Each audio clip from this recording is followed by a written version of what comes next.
Prije 27 lit s dicom sam pošla u šetnju upravo u ovo područje, tamo kod Todarovog kažuna. Došli smo do tog kažuna i nismo mogli pojiti u kažun. Zašto? Svi je bio obrasa. I onda smo se sili, sam rekla ajde sad sjednite i probajte misliti kad bi kažun bija živ, ča bi nam moga ispričat. I oni su ispričali jednu lijepu priču o tom kažunu, kako je nasta i zašto je sad zapušten. I kad su finili, jedan mali Marko je rekao, teta, ča ne bimo mi bili spasioci tih kažuna. Kako to misliš, sam pitala, lipo da dojdemo posičite grane i da znači očistimo da se more poji unutra. Rekla sam, mi smo mali, ki ćete grane sići, a oni vajk imaju ideje. Ča ne bi to mogli roditelji, napišimo im pismo i zovimo ih sutra umjesto da gremo spati u vrtiću, da gremo čistiti kažun. To smo i napravili, drugi dan su došli s 2 prikolice, jedno 10-ak roditelja i svu djecu smo pobrali i pošli čistiti taj kažun Todorov. Ali kad su finili su rekli ča je još kakov. I taj dan smo očistili ih 6. Kažun se građen 1904. Znači ima 120 godina. Oni su služili kad je bilo kiša, onda su išli ljudi unutra se sakriti da ne pokisnu. Sve je to bilo obrađeno, sve je bilo, krumpir su sadili, pšenicu, a danas je sve, samo trava raste, ništa ne se obrađuje.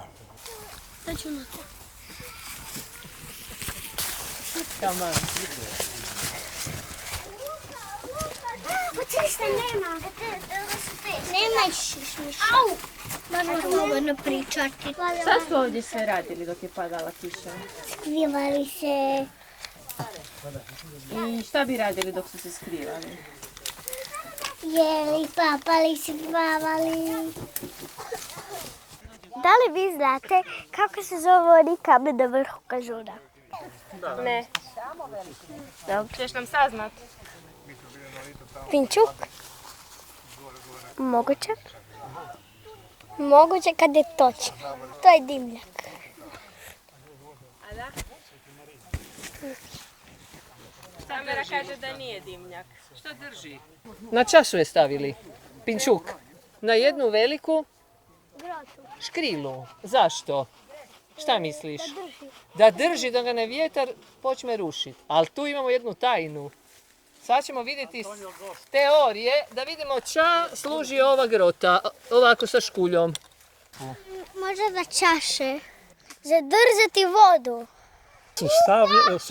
Zatvorili prozorčići, su stavljali nešto da ne bi vjetar to bacio dole. A ne znam, da zadrže blago tu, da ga vežu. Bravo. Je?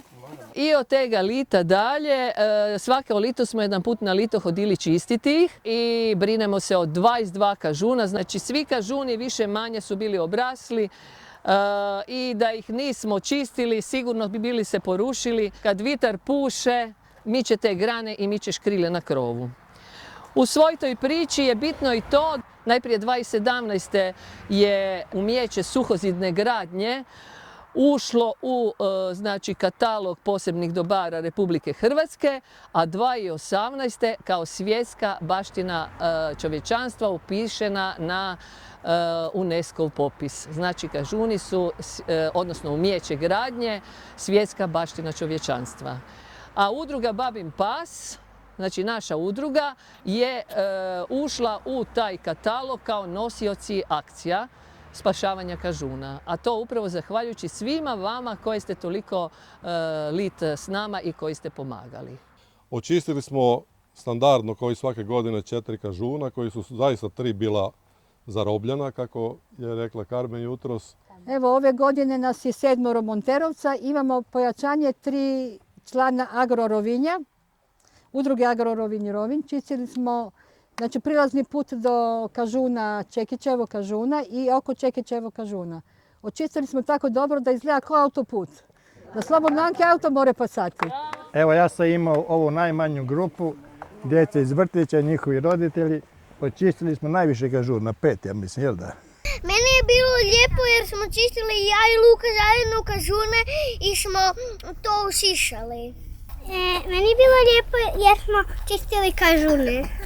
Bilo mi je lijepo jer smo otišli Kažun. Teta. Da. Znaš da mi šlazimo pužile od 1000 komada. 4000, 3000.